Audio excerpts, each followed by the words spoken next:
Que l'Éternel soit loué, Dieu de gloire, Jésus-Christ de Nazareth.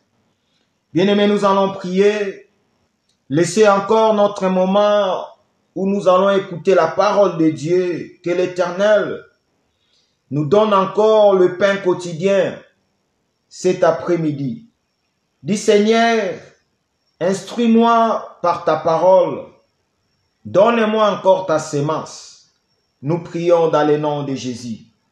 Seigneur, le Dieu de gloire, Jésus-Christ de Nazareth, toi qui vis au siècle des siècles, toi qui donnes ta parole au moment favorable, Jésus. Que ce temps entre tes mains, toi qui nous as disposés dans ta présence pour que nous puissions écouter ta parole éternelle. Jésus-Christ de Nazareth, je suis qu'un simple instrument que tu vas utiliser encore cet après-midi devant ton peuple pour que je puisse annoncer ce que tu veux que ton peuple puisse recevoir de ta part. Gloire soit rendue à ton nom, Jésus-Christ de Nazareth. Sois au contrôle de toutes choses encore cet après-midi. Règne au milieu de nous, domine dans le nom puissant de notre Seigneur et Sauveur, Jésus-Christ de Nazareth, que nous avons ici prié. Amen. Que le Dieu de gloire soit élevé, comme j'avais dit au début, qu'on devait être dans la salle comme d'habitude tous les dimanches à partir de 14h jusqu'à 16h30. Mais on n'a pas bien regardé notre programme dans notre contrat que le propriétaire de la salle nous a donné. Aujourd'hui, le 20, la salle est occupée du début jusqu'à la fin, donc à partir de 9h jusqu'à 19h ou 20h. Donc c'est là où on n'aura pas le temps de passer notre culte dans la salle. Voilà pourquoi je viens intervenir pour ne pas laisser le bien-aimé comme ça, sans rien écouter la parole de Dieu. J'ai intitulé le message de cet après-midi sur la vie de Jonas. La vie de Jonas. Il y a beaucoup à parler dans la vie de Jonas. Mais comme je vais juste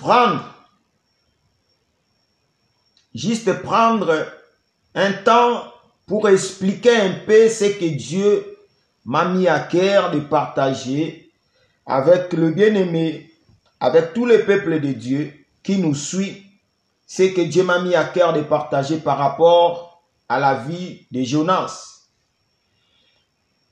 Premièrement, nous devons déjà comprendre que Jonas, c'est le type de notre Seigneur et Sauveur Jésus-Christ de Nazareth. Par rapport au livre de 1 Pierre, chapitre 1, le verset 11. Si nous pouvons le lire, 1 Pierre,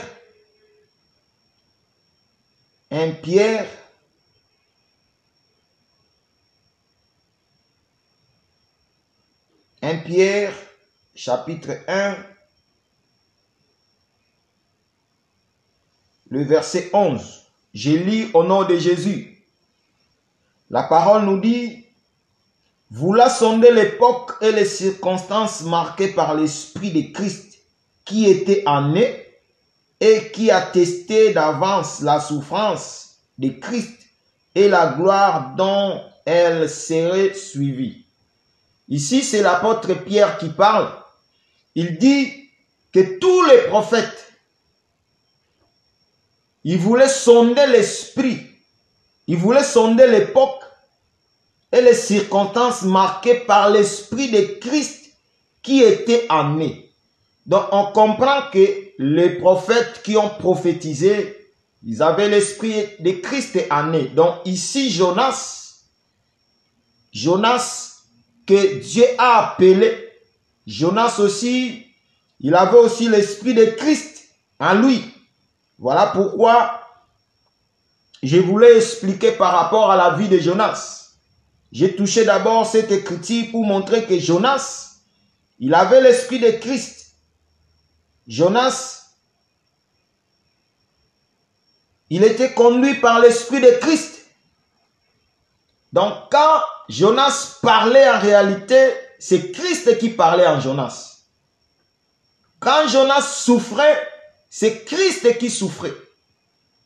Quand Jonas, il avait la gloire dans sa vie, c'était la gloire qui devait être dans la vie de Jésus. Donc, c'est ça la vie de Jonas que je vais parler cet après-midi.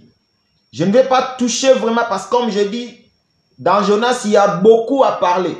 Il y a beaucoup à expliquer. Mais je vais expliquer par rapport aux Écritures que je vais toucher. Je vais expliquer quelque chose que Dieu a mis à cœur que je puisse partager avec son peuple.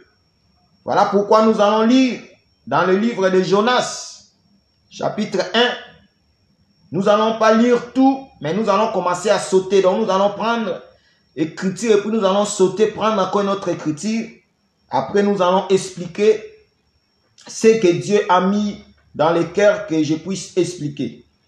Je lis d'abord le livre de Jonas, chapitre 1, le verset 5.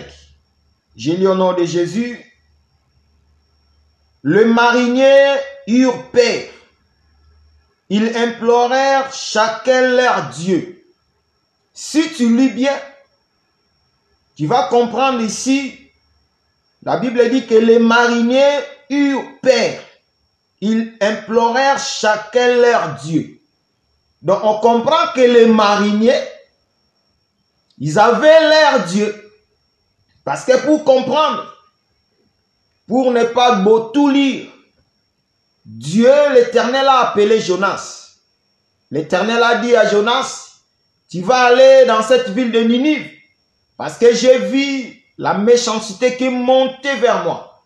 Va dans cette ville. Et Jonas a fui devant la face de l'Éternel. Il est descendu vers la ville de Joppé pour aller à Tarsis. C'est là où Jonas a pris le navire. Alors quand Jonas a pris le navire, c'est là où Dieu est venu avec sa colère pour frapper les gens qui étaient dans le navire et Jonas aussi. Je ne peux pas expliquer tout parce que je dis que je vais juste expliquer quelque chose dans la vie de Jonas. Voilà pourquoi j'ai commencé dans le livre dans le verset 5. Je n'ai pas touché à partir de 1, j'ai juste expliqué, mais j'ai commencé à expliquer le message à partir du verset 5. La Bible dit, les mariniers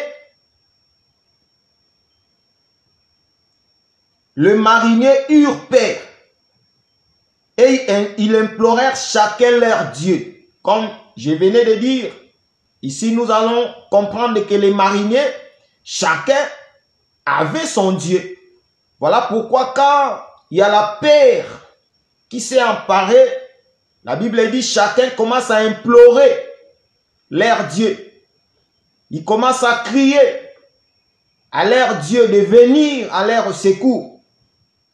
Alors, la Bible dit, quand ils criaient, ils invoquèrent leur Dieu. La Bible dit, il n'y avait pas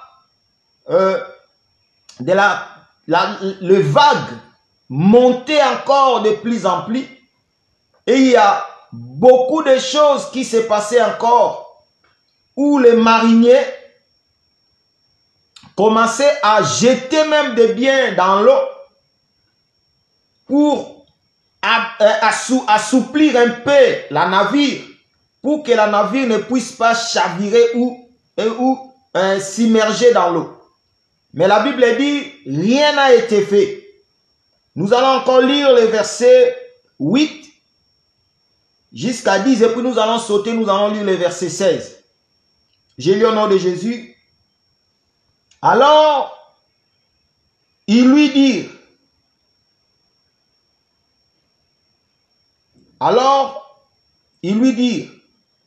de qui nous attire cette malheur? Quelles sont tes affaires?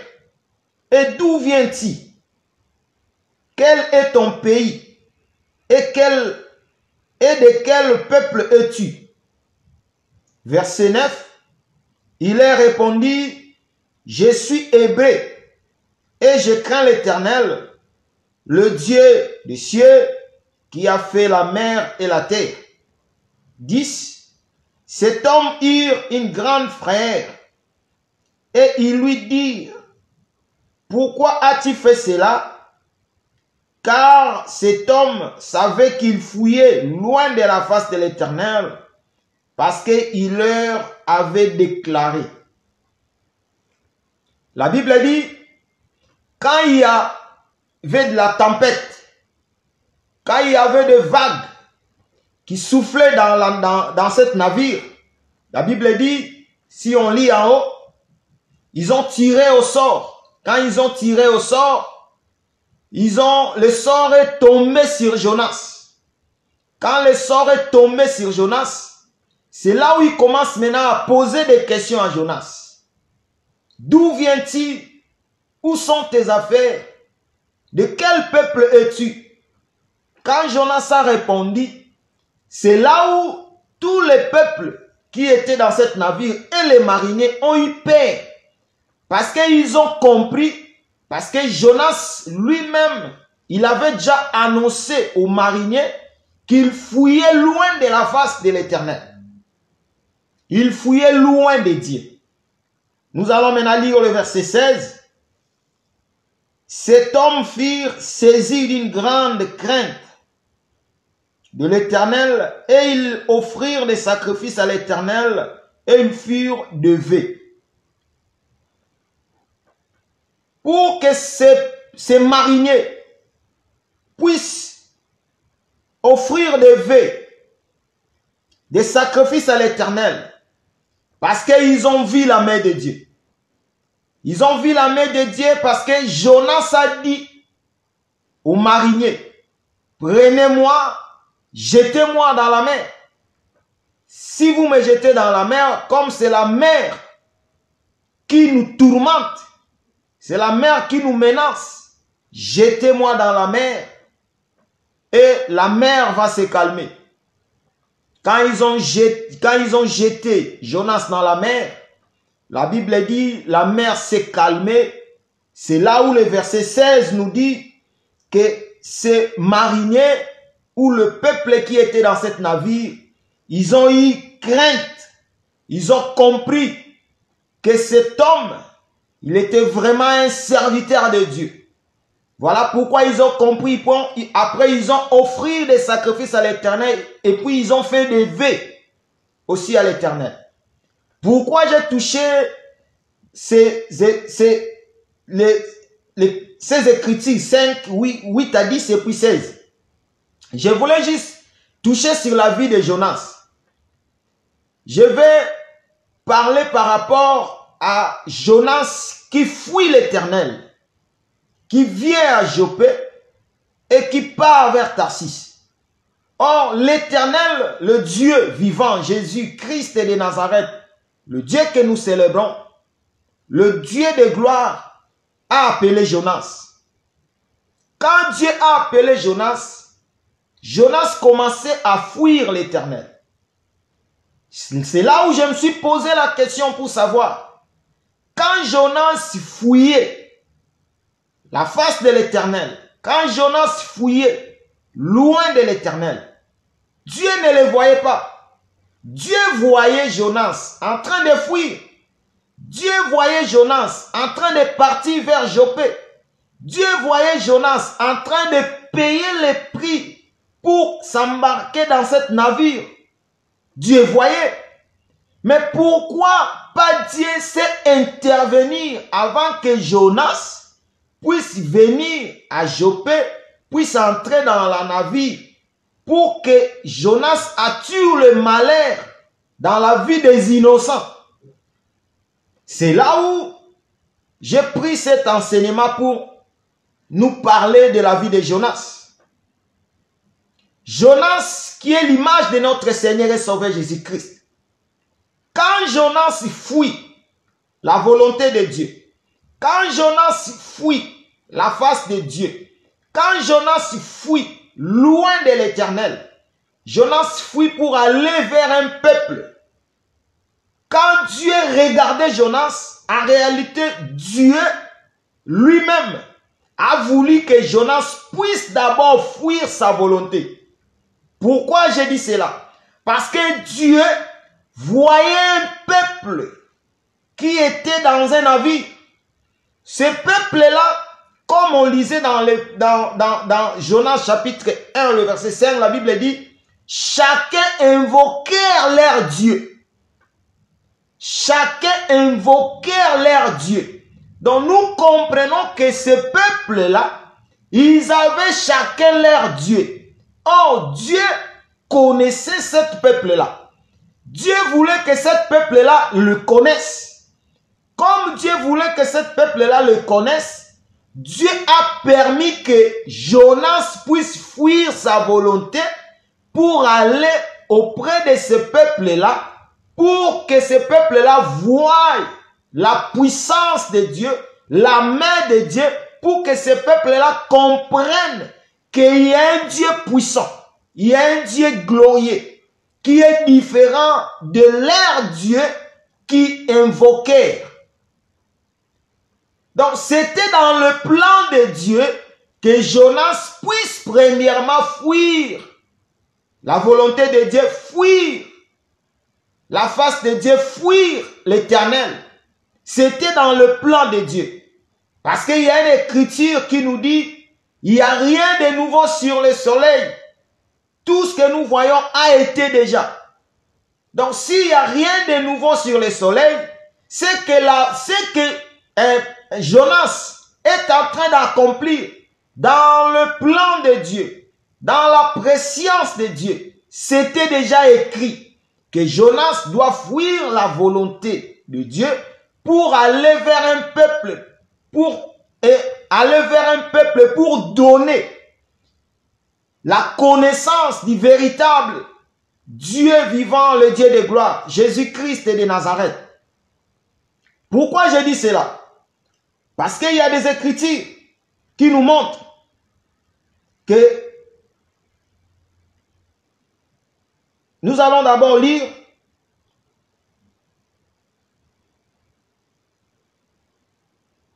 dans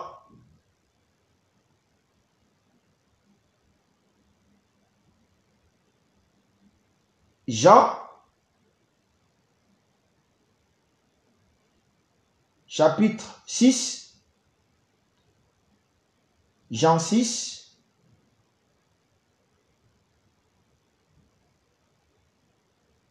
« 44. Et nous allons comprendre aussi quelque chose ici. Jean 6, 44. La Bible dit,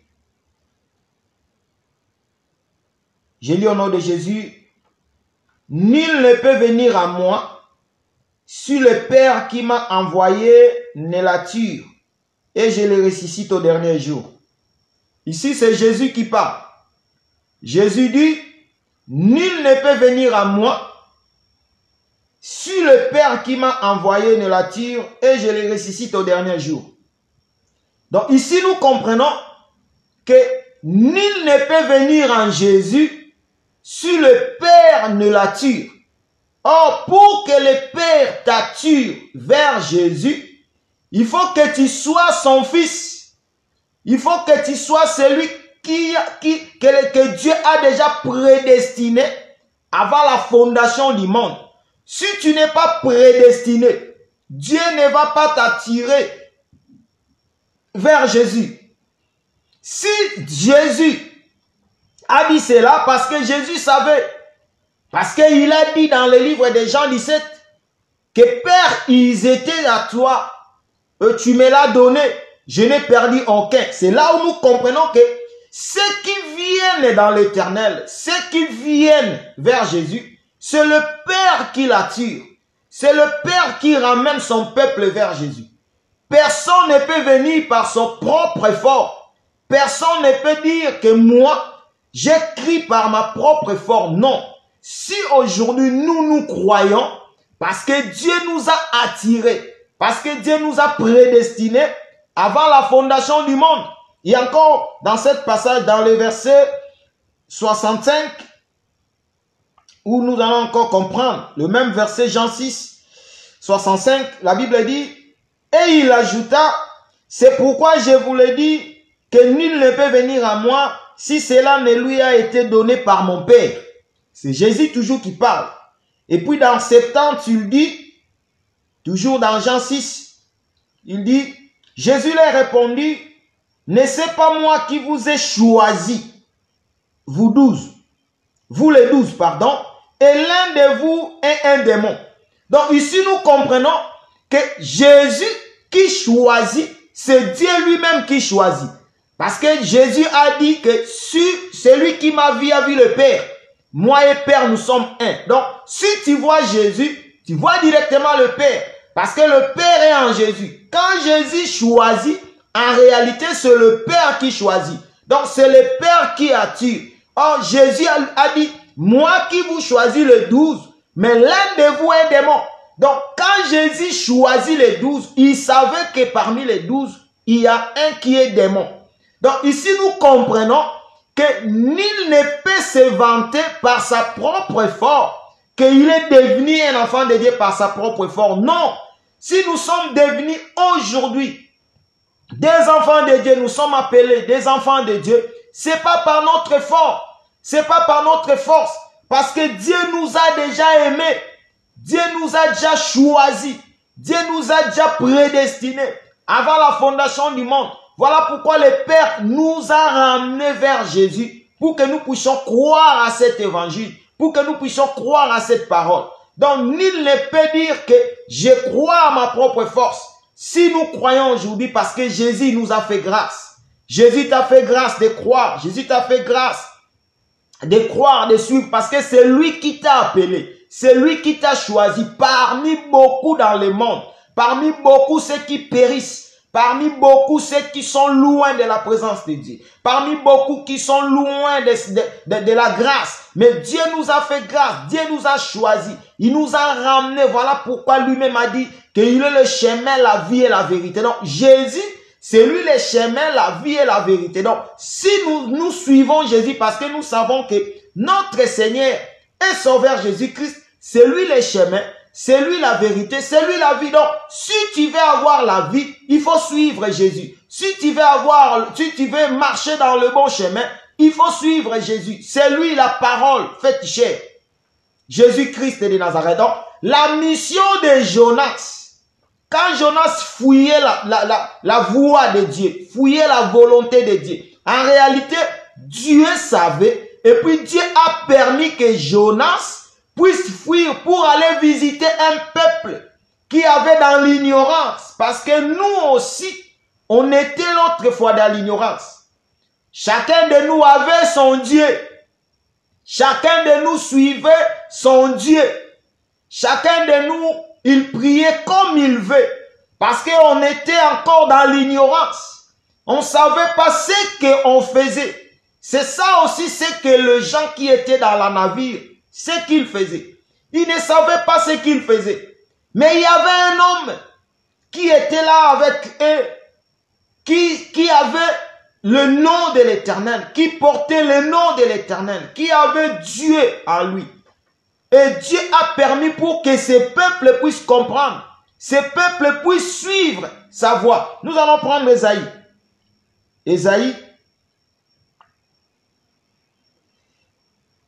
Ésaïe chapitre 53, si je ne me trompe pas. Ésaïe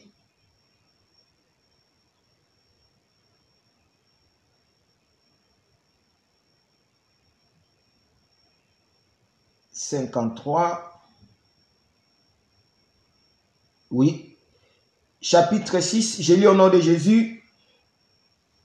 Nous étions tous errants comme des brebis.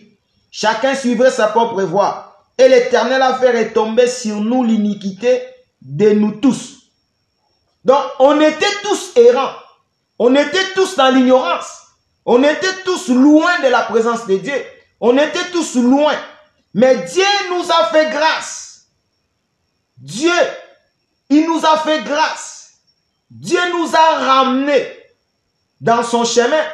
Dieu nous a ramenés dans le message. Voilà pourquoi quand nous venons dans ce monde, il y a beaucoup de nous, ils ont passé dans les temps qu'on appelle les temps de l'ignorance. Les temps où nous avons commis des péchés, nous avons commis des abominations. Il y a beaucoup qui étaient des voleurs, qui étaient des prostituées, qui étaient des sorciers, qui faisaient beaucoup, qui n'étaient pas dignes devant Dieu, dans la présence de Dieu. Mais quand Dieu s'est révélé à nous, nous avons compris Dieu, nous avons compris le roi de gloire, nous avons changé notre direction, nous avons changé notre voie, nous avons changé notre marche. Parce que nous avons compris qu'avant on était des ignorants, avant chacun suivrait sa propre voie. Nous sommes retournés vers notre pasteur, le berger de notre âme. Comme Pierre dit, qu'on était errant. L'apôtre Pierre nous dit aussi, on était errant, loin de Dieu.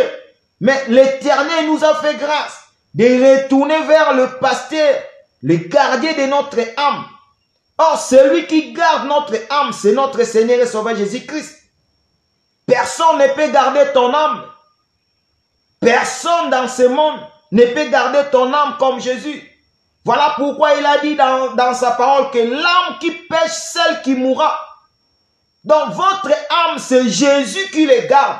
Votre âme, c'est Jésus qui les protège.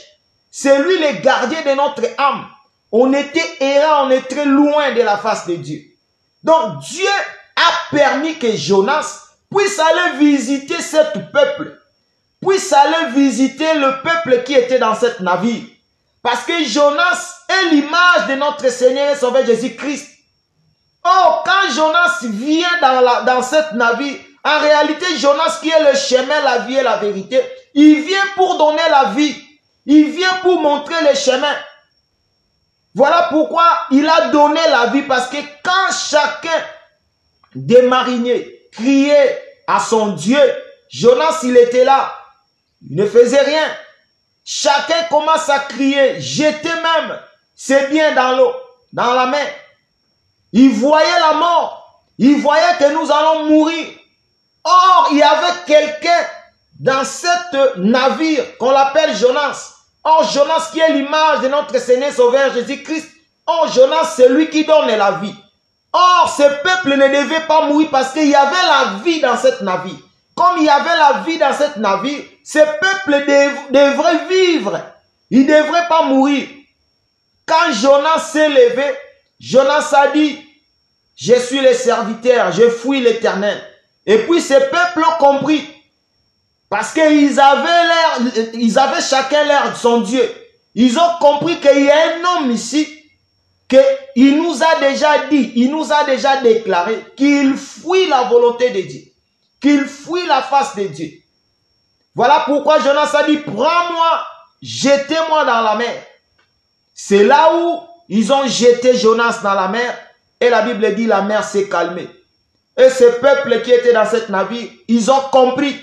La Bible dit, ils ont élevé l'Éternel. Ils ont fait des sacrifices à l'Éternel. Ils ont fait des vœux à l'Éternel. Donc ici, nous comprenons tous ces peuples qui étaient dans cette navire. Ils ont compris que le Dieu qu'ils invoquaient, c'était pas le véritable Dieu. Le Dieu qu'ils invoquaient, c'était pas le Tout-Puissant. Le véritable Dieu qu'ils devaient invoquer, c'était le Dieu que Jonas a porté. C'était le Dieu que Jonas montrait à ce peuple. Donc Jonas est venu montrer juste que je suis celui qui porte le véritable Dieu. Si vous avez vos dieux, mais moi je porte le Dieu véritable. Si vous croyez à ce Dieu que je porte, vous allez vivre. Et puis quand ils ont jeté Jonas dans la mer, la Bible dit ces peuples ont fait des sacrifices et des vœux. Ici nous comprenons que ces peuples, ils ont compris qu'aujourd'hui nous devons accepter le Dieu de Jonas. Nous devons accepter et adorer et faire des sacrifices et des vœux dans la vie de Dieu que Jonas porte. Or, Jonas, l'image de notre Seigneur Sauveur Jésus-Christ, en réalité, ces peuples-là, ils ont crié à Christ. Ils ont crié à Dieu, le véritable. Ils ont abandonné les idoles. Ils ont abandonné tous les statues. Ils ont abandonné tous les idolâtres. Les idolâtres. Ils ont abandonné les magies. Ils ont abandonné tout. Parce que quand on dit chacun implorait leur Dieu, or nous comprenons qu'il y a beaucoup qui implorent même des magies, qui font des idoles, qui adorent des hommes. Donc ici, tous ces peuples-là, ils ont compris et ils ont abandonné les idoles, des magies. Ils ont tout abandonné pour croire au Christ, qui est l'image de notre Seigneur Sauveur Jésus-Christ que Jonas portait. Ils ont crié et Dieu les a fait grâce. Or, il y a déjà une écriture qui nous dit dans le livre de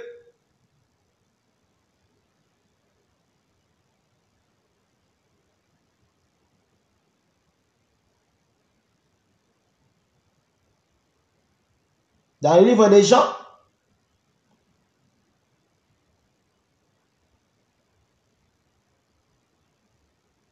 Jean chapitre 11, le verset 50. Je lis au nom de Jésus, Jean chapitre 11, le verset 50. Vous ne réfléchissez pas qu'il est dans votre intérêt qu'un seul maire pour le peuple et que la nation entière ne périsse pas. Ici, c'est Caïphe, le souverain sacrificateur qui parle. Il dit, il est avantagé qu'un seul homme meure que tout le peuple entier. Donc ici nous comprenons, il se complote déjà pour faire mourir notre Seigneur et Sauveur Jésus-Christ. Or ici aussi, dans cette navire, la Bible dit, Jonas a dit, prenez-moi, jetez-moi dans l'eau. Or, en réalité, quand ils ont pris Jonas, ils ont jeté Jonas dans l'eau. En réalité, cette écriture s'est accomplie.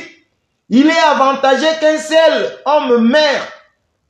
Or, Jonas qui est jeté dans l'eau, en réalité, Jonas est en train d'être tué pour qu'un peuple puisse être sauvé. Or, le peuple qui était sauvé, c'était le peuple qui était dans le navire. C'était le peuple qui devait être sauvé. Or, Jonas qui est l'image de notre Seigneur et Sauveur Jésus-Christ.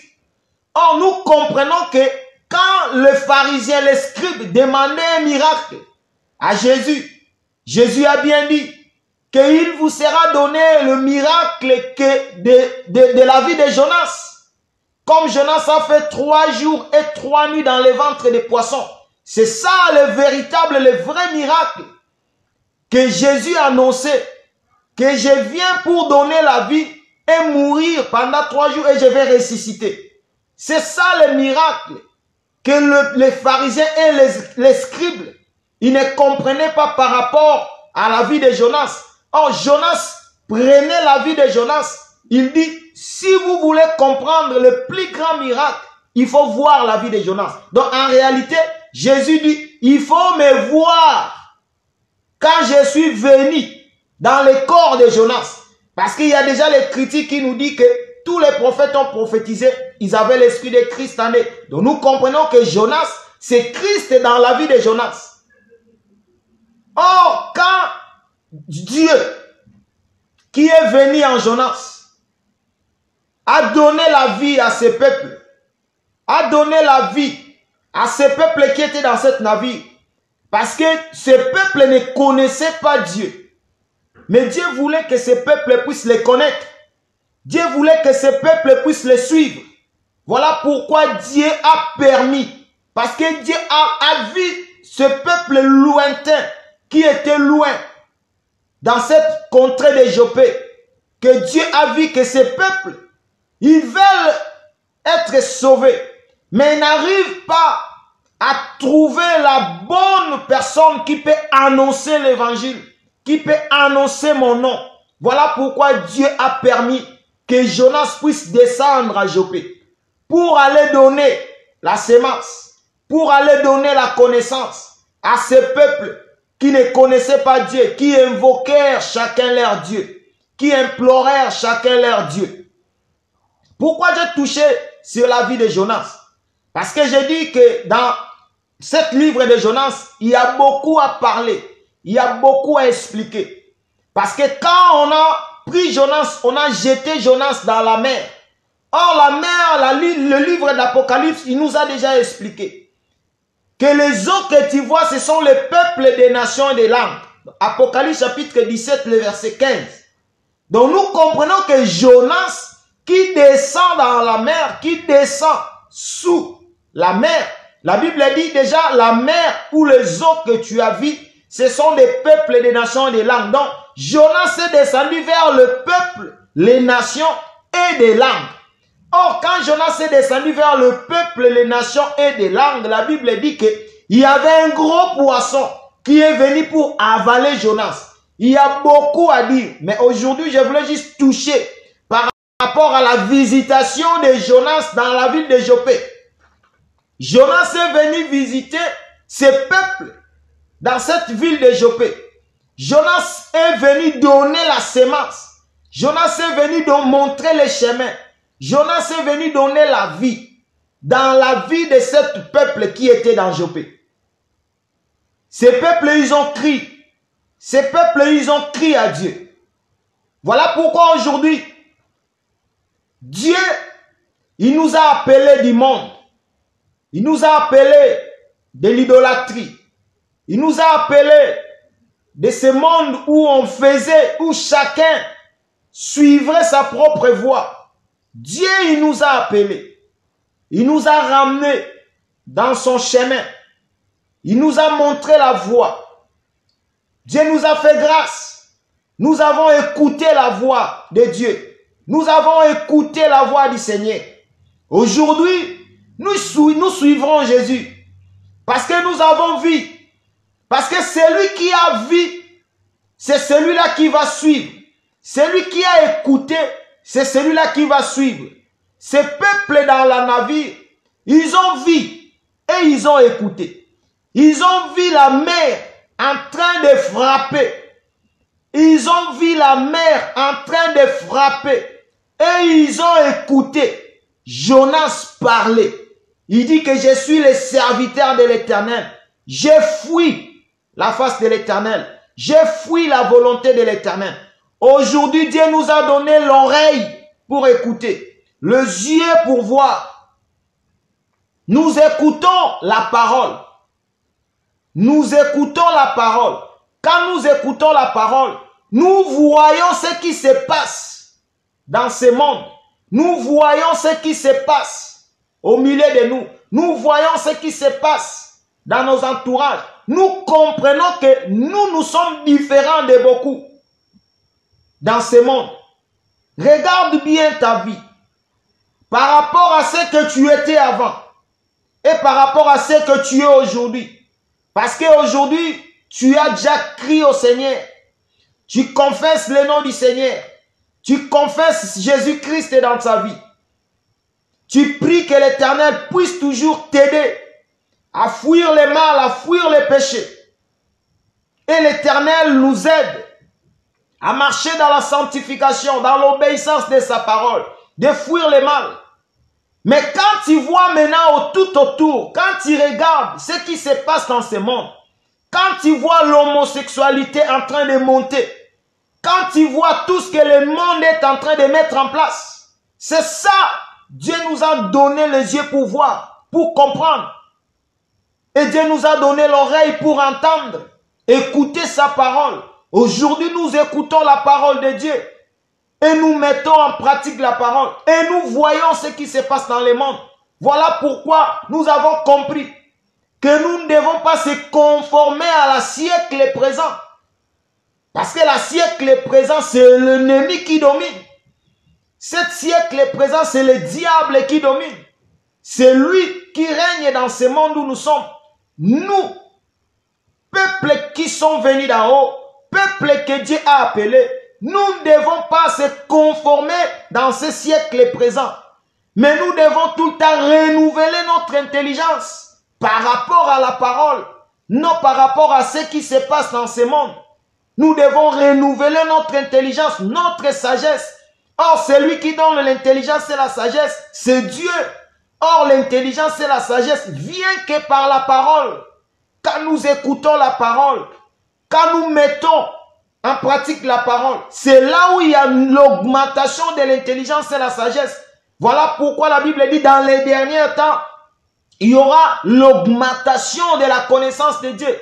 Or, tu ne peux pas augmenter la connaissance si tu n'écoutes pas la parole, si tu ne mets pas en pratique la parole. Pour augmenter la connaissance, il faut écouter, il faut mettre en pratique la parole. Donc, Dieu, l'Éternel a permis à Jonas de descendre à Joppé. Quand même la Bible dit que Jonas fouillait la volonté de Dieu, mais Dieu a permis que Jonas puisse descendre à Joppé. Parce que Dieu voyait un peuple que Dieu doit sauver à travers Jonas. Parce que si Jonas a directement écouté la voix et parti directement à Ninive, ce peuple qui était à Joppé, il ne devait pas être sauvé. Ce peuple qui était à Joppé, il ne devait pas connaître l'Éternel. Mais Dieu a permis que Jonas puisse descendre à Joppé pour que le peuple qui était à Joppé de comprendre qui est l'Éternel, qui est Dieu. Parce que ils avaient leur Dieu. Aujourd'hui, le véritable Jonas qui est venu vers nous, qui nous a montré le chemin, qui nous a montré le Père, c'est notre Seigneur et Sauveur Jésus-Christ. Or, la Bible dit, Dieu lui-même a dit que je suis venu pour les brebis perdues d'Israël. Mais Dieu a dit que le père des enfants, on ne donne pas aux chiens. Et cette femme cananéenne qui est l'image de la chienne, la Bible dit, à travers la foi, cette femme, elle a eu la guérison de sa fille. Or, nous comprenons que quand Dieu accorde la délivrance dans la vie de la fille de la femme cananéenne, en réalité, c'est Dieu qui visite la femme cananéenne. Or, la femme cananéenne, c'est une païenne. Qu'elle vit dans l'idolâtrie, qui ne connaissait pas Dieu. Mais elle croyait quand même que si elle vient vers Dieu, Dieu va faire quelque chose dans la vie de sa fille. Et puis par la foi de cette femme cananéenne, et cette femme a vu la visitation de Dieu. Nous aussi on était loin. Mais Dieu par son amour, il nous a envoyé son fils. Donc en réalité, quand Jonas fouillait, en réalité Dieu manifestait son amour pour le peuple qui était en Joppé. Dieu voyait ce peuple. Dieu voyait Ninive. Et Dieu voyait aussi le peuple qui était à Joppé. Dieu a manifesté l'amour pour ce peuple qui était à Joppé. Voilà pourquoi Dieu a détourné le chemin de Jonas. Pour que Jonas puisse descendre en Joppé. Pour donner la sémence. Montrer la connaissance à ce peuple. Aujourd'hui aussi, Dieu nous a fait grâce. Dieu est en train de faire aussi grâce dans la vie de beaucoup de nos bien-aimés. Dieu est en train de détourner le chemin de beaucoup qui vivaient dans le péché. Mais Dieu est en train de détourner leur chemin, qui vivaient dans l'idolâtrie, qui se prosternaient devant des statues. Dieu est en train de détourner leur chemin parce qu'ils sont prédestinés. Ils sont les élus de Dieu. Dieu les a déjà prédestinés avant la fondation du monde. Tu ne peux pas retourner vers Dieu si tu n'es pas venu vers lui. Parce que nous sommes des blés que Dieu a jetés sur la terre. Nous sommes des blés que Dieu a sémés sur la terre. Or, s'il y a livré, s'il y a le blé, il y a aussi livré. Or, tout blé, là où Dieu a mis tout blé, ce blé-là doit croître, doit germer, doit donner des fruits dignes de repentance. Nous sommes des blés que Dieu a jetés sur la terre et nous devons donner des semences. Même s'il y a encore d'autres qui vivent dans le péché, nous aussi, autrefois, on vivait dans le péché, on était loin, mais Dieu nous a fait grâce parce que nous sommes de blés que Dieu a jetés sur la terre. Il y a encore d'autres bien-aimés, nos frères et sœurs qui sont des blés que Dieu a jetés partout dans cette terre qui est l'image du monde. Mais ce blé-là doit croître et doit donner la sémence. La sémence qui est le fruit de l'esprit. La visitation de Jonas dans la ville de Jopé. La vie de Jonas. Jonas qui est l'image de notre Seigneur. L'Éternel est venu visiter son peuple. Voilà pourquoi il a dit dans sa parole que le royaume des cieux est au milieu de vous. Donc aujourd'hui, le royaume des cieux est au milieu de nous. Tu vis avec les royaumes. Tu marches avec les royaumes. Parce que le royaume, c'est Christ lui-même. Or, lui-même, il a dit, il est avantageux que je puisse m'en aller. Si je ne veux pas, l'esprit, le consolateur ne viendra pas. Or, le consolateur, c'est Dieu lui-même. Voilà pourquoi son nom, c'est Emmanuel. Dieu parmi son peuple. Dieu parmi nous. Donc, comme nous sommes là, nous avons le royaume à nous. Nous avons le royaume à nous, qui est l'image de l'esprit qui est Dieu lui-même, qui règne dans nos vies. Je ne voulais pas toucher beaucoup de révélations par rapport à cette, sur la vie de Job, parce qu'il y a beaucoup à parler.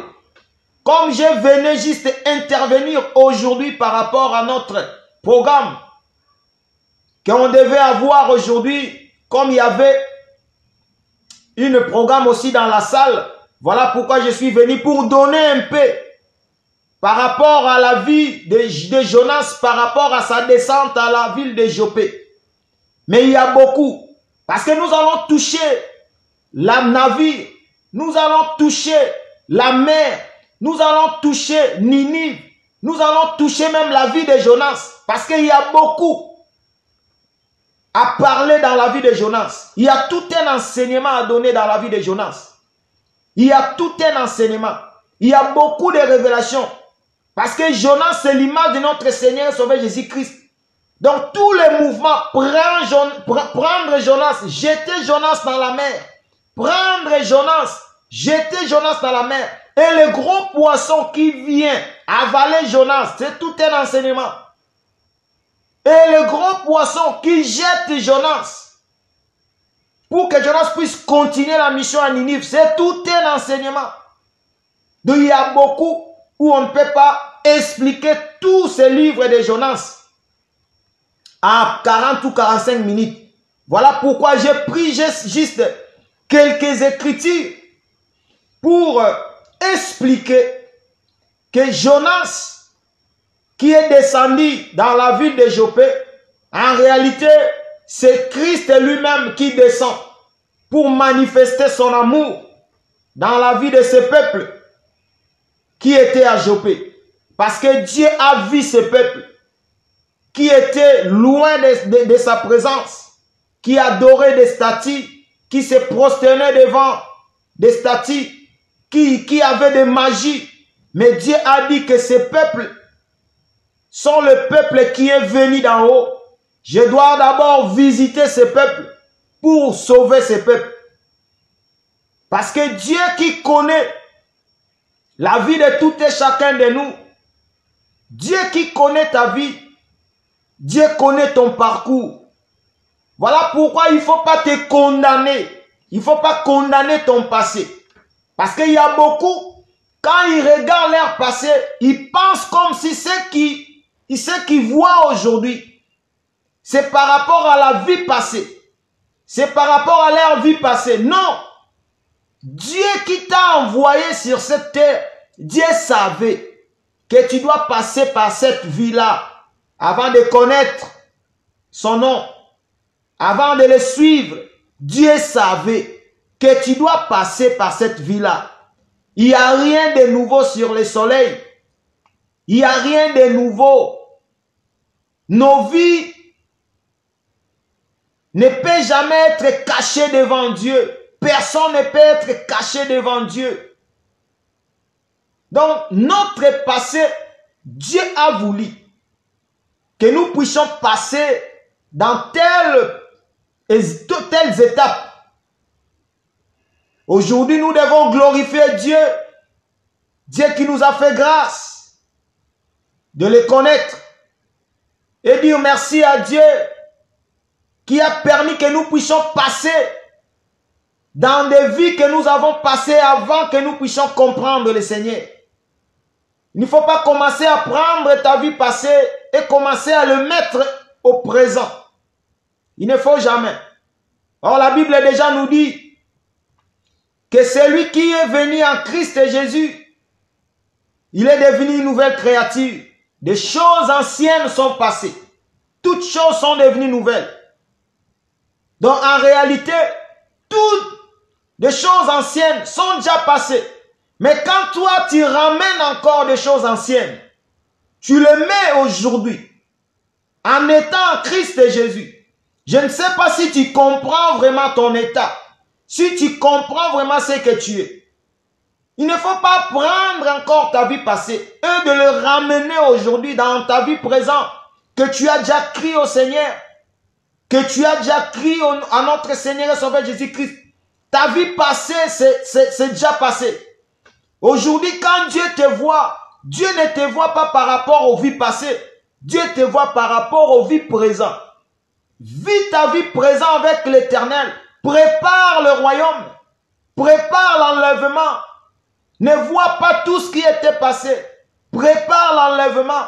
Ce qui est devant est plus glorieux que ce qui est déjà passé. Que Dieu puisse nous bénir. Parce que Dieu a manifesté son amour dans la ville de Joppé. Et Dieu a manifesté aussi son amour dans nos vies. Parce que nous aussi, on était aussi loin. On vivait loin. Chacun suivrait sa propre voie. On était des errants. Mais l'amour de Dieu s'est retombé sur nous. Dieu a retombé son amour en nous. Dieu a retombé son amour en Jésus pour que Jésus puisse venir nous sauver. Aujourd'hui, nous sommes des enfants de Dieu. Aujourd'hui, nous proclamons le Seigneur parce que Dieu, c'est lui le roi des gloires. Personne ne peut perdre sa vie s'il est prédestiné et aller en l'enfer. Personne. Personne ne peut aller en l'enfer s'il est prédestiné. Tous nos bien-aimés, partout ils sont, même s'ils vivent dans le péché, mais s'ils sont élus de Dieu, Dieu fera en sorte qu'ils puissent toujours rencontrer cet évangile, qu'ils puissent toujours rencontrer le véritable Dieu, avant qu'ils puissent partir dans ce monde. Parce que Dieu connaît ses enfants. Dieu nous connaît. Que Dieu nous bénisse. Par la grâce de Dieu, je sais que nous allons venir encore un autre jour pour continuer cet enseignement par rapport à la vie de Jonas. C'est là où maintenant nous allons toucher le navire. Nous allons toucher la mer. Nous allons toucher même le peuple. Nous allons balancer la nuée par rapport à ces peuples. Parce que le peuple là qui était dans le navire, ça nous parle de deux peuples. Nous allons expliquer ça. Nous allons expliquer aussi le peuple qui s'est trouvé à Ninive. Nous allons expliquer aussi la vie de Jonas. Quand Dieu a fait pousser l'irsin et la nuit, les jours, Dieu a frappé aussi par le soleil et les ricins s'est séché. Nous allons parler par la grâce de Dieu Dieu nous donnera le temps de parler encore, de rentrer dans la profondeur, de toucher des révélations par rapport à cette vie. Parce que c'est la vie même de Christ. La vie de Jonas, c'est la vie même de Christ. Tout ce que nous avons vu dans la vie de Jonas, c'est ça qui s'est passé dans la vie de Jésus. Mais nous allons commencer à toucher élément par élément et de le mettre dans la vie de Jésus. Nous allons commencer à toucher élément par élément dans la vie de Jonas et nous allons le mettre dans la vie de Jésus. C'est là où l'Éternel va nous ouvrir encore des yeux, comprendre encore beaucoup de choses. Par sa grâce. Que l'Éternel vous bénisse. Nous allons prier, nous allons dire merci pour l'amour de Dieu. Dieu a manifesté son amour. Dieu a laissé le trône. Il est venu lui-même. Il a pris le corps pour nous chercher, pour nous donner la vie. Dis merci à celui qui t'a donné la vie éternelle. Nous prions dans le nom de Jésus. Seigneur, merci. C'est toi qui as visité ce peuple dans la ville de Jopé. Merci parce qu'aujourd'hui, la ville de Jopé, c'est le monde où nous sommes. Merci Jésus parce que tu es venu visiter un peuple dans cette ville.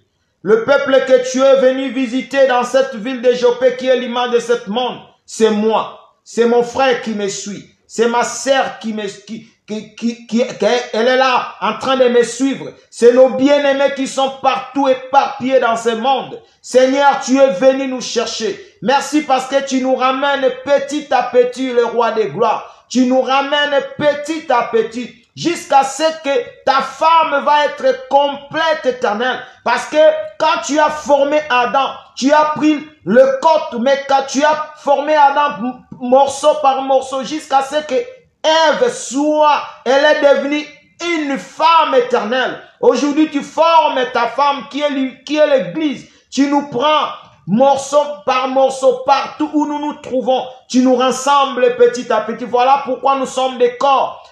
C'est toi le corps, nous sommes des membres. Quand nous nous réunissons, nous formons un corps. C'est ça l'image de nous réunir, éternel, de nous appeler les rois des rois. Merci Jésus. Merci d'appeler encore mes bien-aimés. Merci d'appeler encore mes frères et sœurs qui sont encore loin, de venir nous rejoindre dans ce corps qui est le corps de Christ éternel, les rois de gloire. Merci pour ton amour que tu as manifesté, de venir prendre le corps, de nous donner de donner ta vie pour nous éternel, de nous donner encore la force, de nous montrer encore le chemin. Nous qui étions autrefois des ignorants, on suivait chacun sa propre voie. On était des idolâtres éternels. On faisait des choses abominables, le Dieu de gloire. Mais quand nous avons reçu le véritable Jonas, qui est notre Seigneur et Sauveur Jésus-Christ, nous avons compris et nous avons fait des sacrifices. Nous avons fait des vœux que nous allons te suivre, Jésus-Christ de Nazareth, jusqu'au bout. Nous avons fait des sacrifices. Nous avons offert notre corps comme un sacrifice agréable à toi, le véritable Dieu, Jésus-Christ de Nazareth. Gloire à toi, le Dieu de gloire. Gloire à toi, le comparable Dieu. Gloire à toi, le tout-puissant. Bénis encore mon frère. Bénis encore ma sœur qui est là en train d'écouter cet évangile qui est là.